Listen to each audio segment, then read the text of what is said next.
Let's go. Déjà, on va s'informer sur les énergies en fait qui vont tomber. Alors, les énergies en question sont données par des influences que l'on nomme des planètes, tu vois. Donc, des influences planétaires. C'est comme des proéminences qui vont tomber, tu vois, dans certains secteurs de ta life, frère ou sœur. De toutes les façons, on est tous des astres dans le bail. Alors donc, on y va. On a dans le ciel en ce moment un soleil qui conjoncte Uranus. Une conjonction, c'est un grand pouvoir que ça te donne. Et Uranus, c'est le changement radical. Donc, au niveau de ta conscience, solairement parlant, tu vois, le soleil ramène une vision, ramène justement la vision sur un comportement que tu as. Et vu que c'est le soleil qui est en Gémeaux et que tu connais ton ascendant, tu as le signe des Gémeaux qui tombe dans ta charte. Il suffit de regarder vite fait. Tu vois, le soleil va t'éveiller à cet endroit-là. Donc, les maisons sont des secteurs de vie. La première maison concerne ta personnalité. La deuxième maison concerne tes possessions, ce que tu as. La troisième maison concerne en fait ton environnement familier, ton processus mental aussi, que tu arrêtes pas d'adapter parce que tu n'arrêtes pas de recevoir quoi, des idées. C'est la maison qui a donné naissance au signe des Gémeaux d'ailleurs, tu vois. La maison 4, c'est la maison du foyer, là où tu aimes te sentir bien, là où tu aimes te sentir en sécurité. La cinquième maison, c'est la maison qui est liée à l'expression, au divertissement, la maison de l'amusement, qui a donné naissance au signe du lion. Bah ouais. Et tu as la sixième maison qui concerne ton quotidien, les habitudes que tu as, qui vont concerner le travail, le taf, ce que tu dois taffer aussi quotidiennement dans la life. La sixième maison, donc la septième maison, concerne en fait la maison des mariages, la maison des divorces aussi. Ouh là là, ça fait mal, ça peut faire mal et ça atterrira dans la huitième maison, tu vois. La maison des secrets qui a donné naissance au signe des scorpions. La neuvième maison qui a donné naissance au signe des sagittaires. Donc la maison de l'exploration, la maison de la vision que tu mets en expansion. N'est-ce pas? Ta vision sur quoi? De la vie, de la laïta que tu reçois dans le lac de la GN où tu navigues, gars. C'est la maison 9, ouais, la maison donc de l'éducation. La maison 10 correspond à la carrière, la maison justement où tu bâtis ta carrière, afin que l'on puisse dire de toi, au niveau social, que tu es une personne qui a réussi dans la life. En gros. Donc c'est ta carrière, c'est tes buts ultimes. La 11e maison concerne ta team, concerne l'amitié de ceux qui vont venir et qui seront nommés des alliés. Tu vois, c'est des aliens même carrément. Il faut vraiment être un alien pour être allié à toi d'ailleurs. En tout cas, la 11e maison correspond justement à l'environnement étrange. C'est la maison des étrangers. Oh oui, et tu le sais, si jamais tu connais des Verseaux, t'as chopé la fève. Des personnes en fait qui sortent de l'ordinaire, j'ai envie de dire. Et la 12e maison, pour conclure l'affaire, c'est la maison qui concerne ton inconscient. Et vu que c'est une maison de type élément eau aussi, ah ben tu vas quelque part en fait conclure le cercle zodiacal, la round table. C'est la maison en fait où tu vas avoir une conclusion finale. Tu vois, c'est la destination finale. C'est pour ça qu'elle est liée aux hôpitaux, à ce genre de choses-là, à la muerte, la transformation finale vers ta prochaine destination. Anyway, maintenant, on va y aller. Alors là, on a vu à peu près en fait les maisonnées. Maintenant, on va voir les influences qui vont tomber dans ces maisonnées afin de te donner justement un scénario, un scripta. Ça veut dire un scripta. Un bail qui sera écrit dans le ciel, qui va tomber sur toi. Mais une chose en fait que tu vas gérer. As within, so without. Ce qui s'écoule en dedans, s'écoule en dehors. En tout cas, bienvenue avec ton MC favori, qui kick l'astrologie, a.k.a. King Bilali. Oh yeah.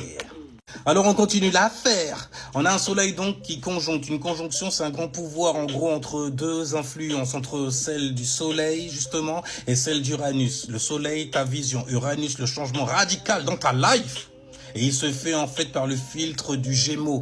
Le Gémeaux né de la 3e maison, c'est donc du coup en fait un signe qui va être très cerveau gauche, qui va être très porté sur le mental, le mentis, tu vois, très réfléchi. D'ailleurs, c'est son principe, gars. Je réfléchis, je pense. Et Uranus va venir te donner de grandes pensées, Donc Uranus va créer du coup avec cette conjonction solaire, une conjonction à grand pouvoir donc entre ta vision soleil et Uranus originalité, changement radical dans ta life. Ça va ramener une révolution donc dite mentale, un changement de perception, des révélations, de nouvelles idées. Ah ouais, du brand new, t'en as l'idée. Donc une rupture justement avec d'anciennes façons de penser. Tu vois le délire? Alors on continue, la pleine lune qui arrivera demain, la pleine lune va être en conjonction avec Lilith, donc un grand pouvoir avec Lilith, celle en fait qui se rebelle contre Adam, tu vois. Donc les choses que tu ne voulais pas voir, les perceptions que tu ne voulais pas voir aussi, les choses que tu fuyais ou les choses que tu tournes à ton avantage. Donc ça va te donner un grand pouvoir émotionnellement. Tu vas recevoir énormément de vérités. Des vérités qui seront très, très brutes. Brutes de pomme, même carrément, tu vois. Avec un petit bail alcoolisé dedans. Ah oui, ça va t'aider justement en fait à t'extérioriser, à extérioriser tes émotions. Fais attention en tout cas. En tout cas, la vérité peut être brute. Il y aura un certain besoin de liberté car c'est en Sagittaire. Il y aura un certain refus aussi de certains compromis, même des compromis en général, parce qu'après tout, Lilith, c'est la grande rebelle dans ta face, tu vois, des révélations aussi spirituelles quand ça concerne la lune, ça prend des tournures spirituelles, voire karmiques, ouais. Une confrontation donc avec tes croyances aussi. Maintenant, on va aller sur l'opposition Gémeaux, Sagittaire. La pleine lune en Sagittaire en conjonction avec Lilith qui va s'opposer avec le Gémeaux qui vient s'allier avec Uranus et avec le Soleil, la seconde venue, frère ou sœur. Anyway, en tout cas, on ne peut pas dire que tu n'es pas un être étoilé. Donc du coup, l'opposition Gémeaux-Sagittaire, ce que je crois savoir contre ce qui est réellement vrai, tout simplement vrai, tu vois. T'as Saturne aussi en conjonction avec Neptune. Saturne, n'oublie pas la conjonction, c'est un grand pouvoir. Saturne, le destructor of the world, le Rabbi Alamine. Saturne, celui donc qui vient détruire l'ancien. Surtout là. Mais en tout cas, c'est Saturne, donc celui qui vient faire en sorte que les choses dures, donc les fondations aussi, sont sûres, forcément. Ben ouais. Donc Saturne correspond à la structure que tu vas te donner. Et Neptune, parce qu'il est allié, il est en conjonction.